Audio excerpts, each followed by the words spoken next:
called me fussing about how the transit company needs to do this, transit company needs to do that, blah, blah, blah. So this is part 2 of that.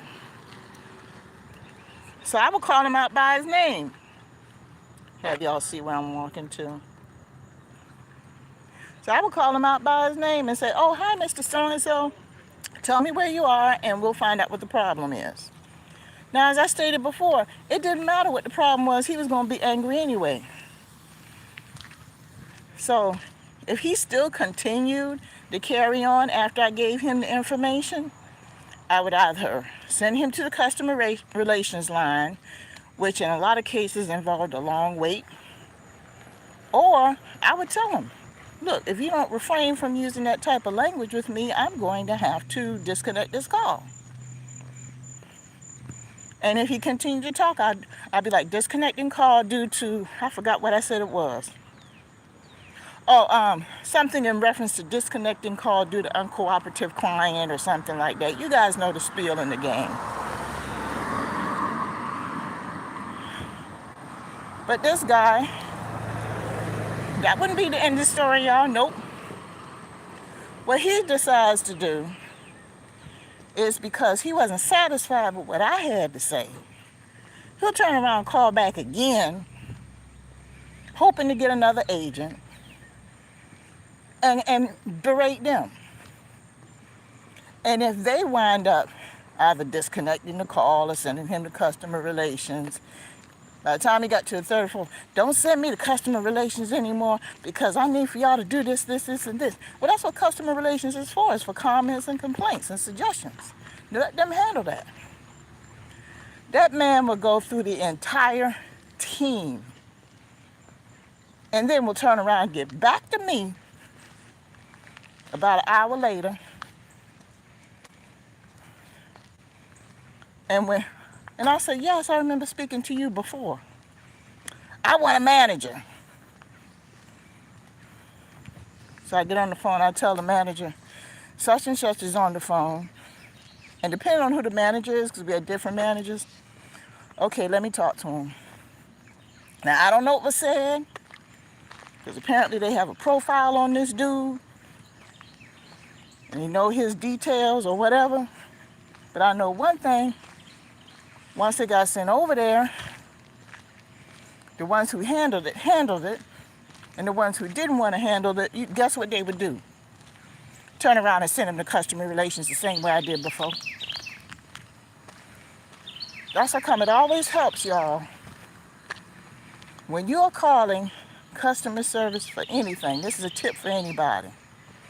There's 2 reasons why you're doing it. Number 1, you're either not satisfied with a product or service, or number 2, you need some information about a product or service. Either way, you still need a person like me to assist you with whatever you need. You can't do the shit by yourself. Because if you could, you wouldn't need to call me. But yeah, that was just one of the little stories. That's a little snippet about this guy. He clearly has some mental health issues. And I found out later on he was also disabled.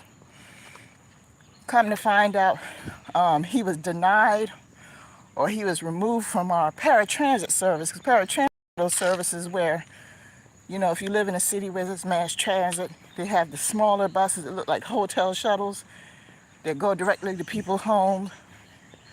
And they pick up people who have mobility issues and things like that, where they're unable to walk to and from a bus stop, or they live too far away from a bus stop, whatever the case may be.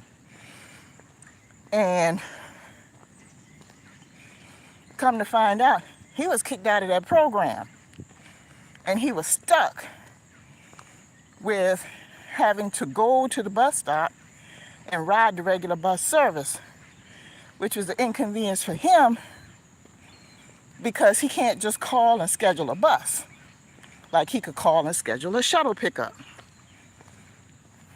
He had to do additional walking, you know, in his case, motorized wheelchair, and had to go down them streets in the elements sometimes to a bus stop because he violated conduct rules and everything else with riding the paratransit services. And the first thing will come out, I pay your salary. No, you don't. You don't know anything about government infrastructure.